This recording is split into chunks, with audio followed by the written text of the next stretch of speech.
Terima kasih pemirsa, masih bersama kami dalam acara Cerminan Hati dengan topik 2 syarat agar ibadah diterima Allah Subhanahu wa taala. Mungkin Pak Ustaz bisa dilanjut lagi keterangannya?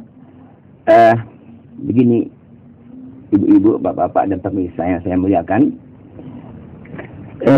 Sebenarnya jadi kalau begitu, apa motif kita beribadah ini?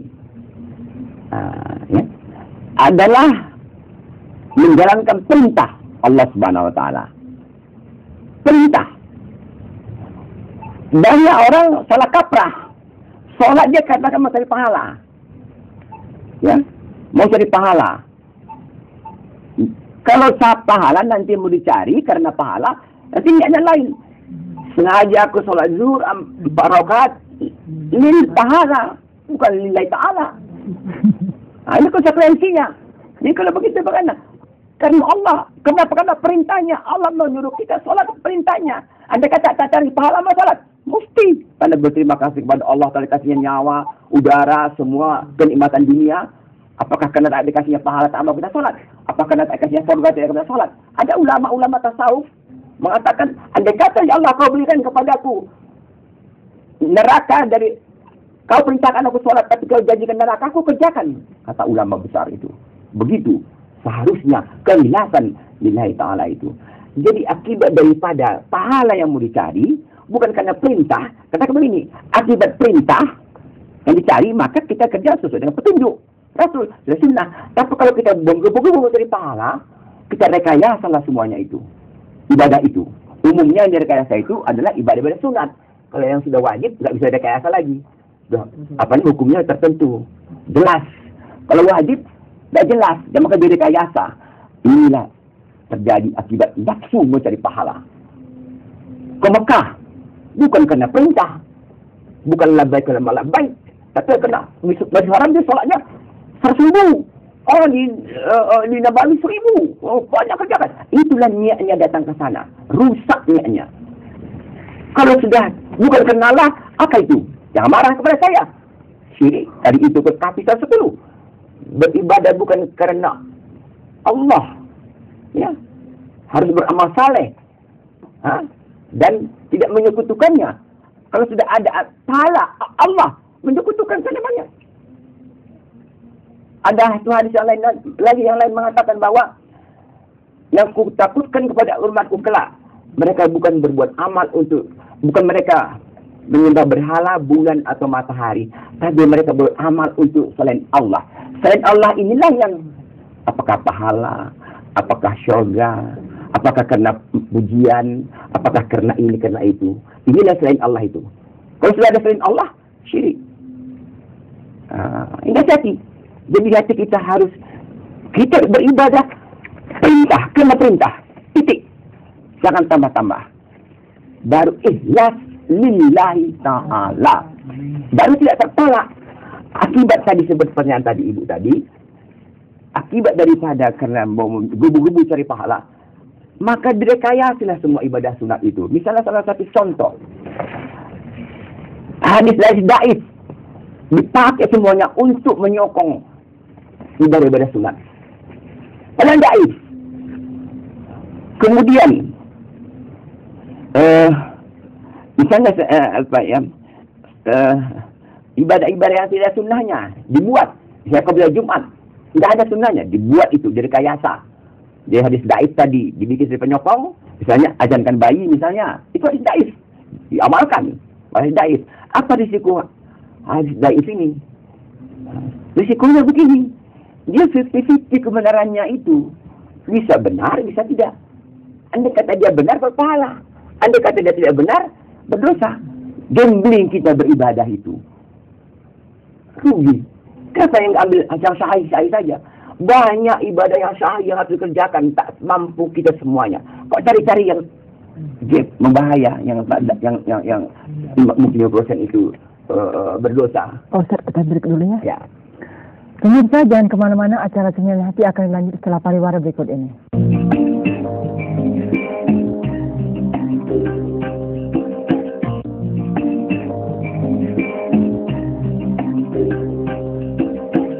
Terima kasih pemirsa, masih bersama kami dalam acara Cerminan Hati dengan topik dua salat agar ibadah diterima oleh Allah Subhanahu wa taala. Ya Pak Ustaz, ada pemirsa, ada audiens di sini akan bertanya. Ya Ibu Elisha Tusi, silakan Ibu. Dengan mic, Bu.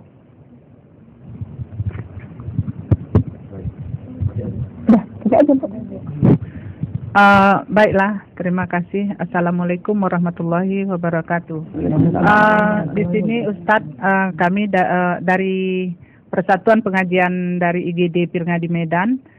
Di sini saya mau menanyakan tentang ini kaitannya dengan pahala dan pekerjaan.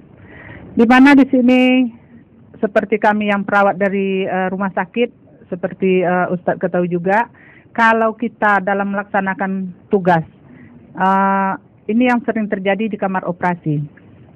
Contohnya, waktu kita melakukan pekerjaan atau jadi asisten operasi, sering kalau operasi itu dimulainya lebih awal, tetapi berakhirnya lebih lama.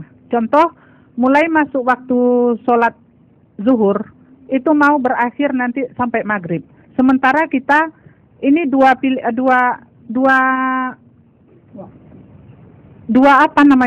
kebaikan yang akan kita apakan ini macam mana ya? Satu, kalau kita tinggalkan pekerjaan itu akan menyengsarakan nyawa pasien. Kita lanjutkan pekerjaan, dua sholat kita itu terlewatkan.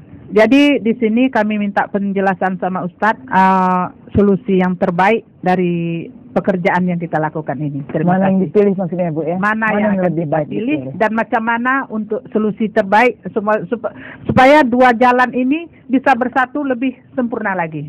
Assalamualaikum warahmatullahi wabarakatuh. Baik, pertanyaan Ibu ini adalah realita, ya. Sekarang begini, seandainya memang sudah diperhitungkan sholat itu bisa lewat dua waktu atau waktu lewat, ya, maka bisa kita lakukan zuhur sama asar, dijamak di zuhur tadi, bisa. Kalau kita kalau sudah sadar kita tahu, tapi yang mungkin saya ngerti Mas Ibu tadi, kita tidak sadar, tidak tahu bahwa dia lewat jamnya. Kita anggap tadi masih bisa selesai di zuhur saja waktu tadi, ya. Jadi ayat 1 ya, jamak di zuhur. Tapi seandainya lah dia tadi tidak luar kesadaran kita bahwa dia sudah lewat waktunya. Sekarang ini kan nyawa manusia, ya. Jadi ada di sana suatu hal yang harus diselamatkan. Nanti bisa dikodo, ya. Dikodo sesudah melakukan pekerjaan. Iya, melakukan pekerjaan itu nanti, ya. Jadi itulah jalan keluarnya. Sebab agama ini kan juga untuk menyelamatkan manusia, tidak menyengsarakan manusia. Jadi nyawanya kita tolong tadi. Jadi bisa kita tangguhkan itu. Seandainya lah dia memang tidak bisa lagi berganti, misalnya operator yang tidak bisa diganti atau perawatnya diganti, ya. Jadi itu kita kodokan saja. Kita kodo aja nanti. Ya. Jamak takfir. Ada lagi ya? Ya. Pak Suminarto ya. Silakan Pak pertanyaannya. Mungkin Mike. Bu, silakan.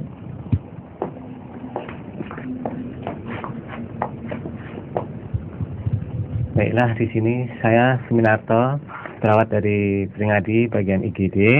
Saya akan menanyakan, Pak Ustadz, di kala kita menjalankan ibadah, kalau kita ikut sertakan hadis da'i itu gimana kira-kira, nambah nggak amal ibadah kita itu dengan segala yang kita jalankan?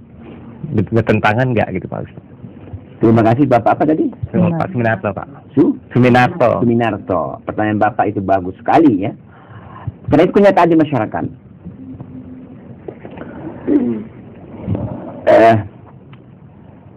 Kita tadi sudah kita utarakan singgung sedikit. Hadis da'i ini itu kebenarannya diragukan. Ya. Zanni namanya, diragukan. Jadi kalau sudah diragukan, berarti ada kemungkinan benar, ada kemungkinan salah. Seandainya kata dia benar, pahala. Seandainya kata dia salah, berdosa. Kalau Nabi mengancam